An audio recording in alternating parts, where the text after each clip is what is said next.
ఎన్నుపోటు పొడుస్తారా టీడీపీపై BJP నాయకుల ఆగ్రహం.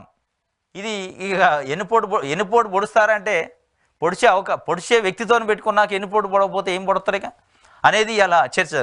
తడిగొడ్డతో గొంతులు కోసేవారు అంటూ ప్రధాని పైన టీడీపీ పోస్టులు. మా పార్టీ సభ్యత్వం లేని రఘురామకు ఎందుకు సీట్ ఇవ్వాలంటున్న బీజేపీ నేతలు. 17 ఎంపీ సీట్లు ఉన్న చంద్రబాబే ఇచ్చి ఉండొచ్చుగా అంటూ మండిపాటు. చివరికి కాంగ్రెస్తో కలిసి కూడా దుష్ప్రచారం చేస్తున్నారని వెల్లడి. మరోవైపు టీడీపీ అనుకూల పత్రికల్లోనూ మోడీపై విషప్రచారం. టీడీపీ దుష్ప్రచారాన్ని పట్టించుకొని రాష్ట్ర నాయకత్వంపై బీజేపీ నేతల ఆగ్రహం. వెన్నుపోటు పొడుస్తారా. అదేవిధంగా మరోవైపు టీడీపీ అనుకూల పత్రికల్లో అంటే మొన్న ఒక ఆంధ్రజ్యోతి పత్రికలో మోడీ పైన చాలా ఘాటుగా రాశారు. మోడీ ఇట్లా, మోడీ అట్లా, మోడీకి లొంగిపోవాల్సిందే, చంద్రబాబు నాయుడు అవన్నీ తెలిసే లొంగిపోయిండట, కాళ్ళ బేరానికి పోయిండు అని రాసిండు. చంద్రబాబు నాయుడు ఎందుకు బీజేపీతో పొత్తు పెట్టుకున్నాను చంద్రబాబు నాయుడు చెప్పలే ఇంతవరకు. చంద్రబాబు నాయుడు గారు ఇంతవరకు ఎందుకు బీజేపీతో పొత్తు పెట్టుకోవాల్సి వచ్చిందని చెప్పలే స్పష్టంగా.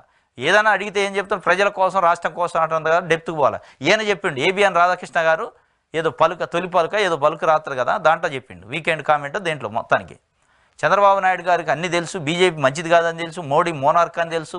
తెలిసినా కానీ ఎందుకు పొత్తు పెట్టుకుంటే వాళ్ళతో చేయకపోతే ఆయన కేసులు బయటపడతాయని భయపడి పొత్తు పెట్టుకుండు. అన్నీ తెలిసే పొత్తు పెట్టుకొని లొంగిపోయిండు తప్పనిసరి పరిస్థితుల్లో.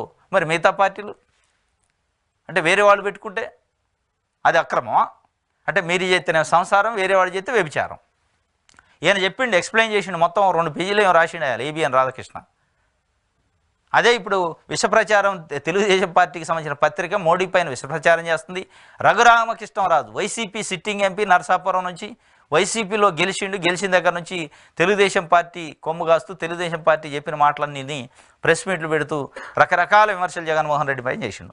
ఆయనకి తెలుగుదేశం పార్టీ నాయకుడు నన్ను వాడుకున్న ఇన్ని రోజులు నాకు ఏదో ఉద్ధరిత్తుడు, నాకు టికెట్ ఇస్తాడని ఈయన ఊహించిండు. ఆయన ఏ పార్టీలో ఉండా ఆయనకే తెలియదు. ఇటు జనసేనలో ఉండా, తెలుగుదేశంలో ఉండా, బీజేపీలో ఉండా అంటే ఏ పార్టీలో లేడు.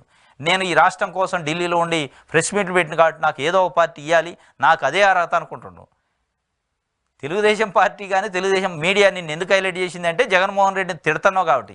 జగన్మోహన్ రెడ్డి తిడితే చాలుగా వాళ్ళకి ఎవరినైనా హైలైట్ చేస్తారు. అట్లా హైలైట్ చేశారు తప్ప నీ మీద ఏదో ప్రేమ ఉండో, నీ మీద అభిమానం ఉండో, నిన్నేదో ఉద్ధరించాలనో, నీకు టికెట్ ఇవ్వాలని చేయలే. అది ఇంకా జ్ఞానోదయం కానట్టుంది నీకు. తెలుగుదేశం పార్టీ మీడియా ఏం చేస్తుంది, జగన్మోహన్ రెడ్డిని తిడితే చాలు, అది ఎవరైనా చాలు. ఈవెన్ జగన్మోహన్ రెడ్డి చెల్లెలు షర్మిలని కూడా గత ఎన్నికల్లో అనేక రకాలుగా ఇదే Telugu Desam party media, social media, Telugu Desam party ఆమె పైన అనేక విమర్శలు చేశారు. ఆమె డీజీపీకి పోయి కంప్లైంట్ చేసింది, నా వ్యక్తిగత క్యారెక్టర్ మీద అసాసినేట్ చేస్తున్నారని. అట్లాంటి ఆమెను ఎమ్మటే వాటేసుకున్నారు, దగ్గర తీసుకున్నారు. ఆమెను హైలైట్ చేయాలి. ఎందుకు జగన్మోహన్ రెడ్డి తిడుతుంది కాబట్టి, వేరే ఏం లేదు. జగన్మోహన్ రెడ్డిని తిడితే చాలు వాళ్ళకి. కాబట్టి నువ్వు జగన్మోహన్ రెడ్డిని 5 ఏళ్ళు తిట్టినవు కాబట్టి నేను దగ్గర తీశారు తప్ప రఘురామకృష్ణరాజుని నీకు టికెట్ ఇవ్వటానికో నీకు పదవులు ఇవ్వటానికి చేయలేదు. కాబట్టి స్పష్టం. దాంట్లో బీజేపీ ఎందుకు ఇస్తుంది టికెట్? నువ్వు ఎవరి కోసం పాటుపడ్డావు? చంద్రబాబు నాయుడు కోసం జగన్మోహన్ రెడ్డిని తిడితే 5 ఏళ్ళు, చంద్రబాబు నాయుడు కోసం చంద్రబాబు నాయుడుకి సంబంధించిన మీడియాలో ఎప్పుడు బయటలు ఇచ్చా వాళ్ళు చెప్పిన స్క్రిప్ట్ అలా చదివితే మరి ఇస్తే టీడీపీ ఇవ్వాలి టికెట్. చంద్రబాబు నాయుడు ఒక ఎత్తు ఏం వేసిండు, 6 సీట్లు ఎంపీ బీజేపీకి ఇస్తే నరసాపురం కూడా అందులో కలిపితే నరసాపురం ఎట్లాగా రఘురామకృష్ణరాజు నా మనిషే బీజేపీ పేరు మీద తీసుకుంటాడు టికెట్. ఇంకా 5 ఉంటాయి.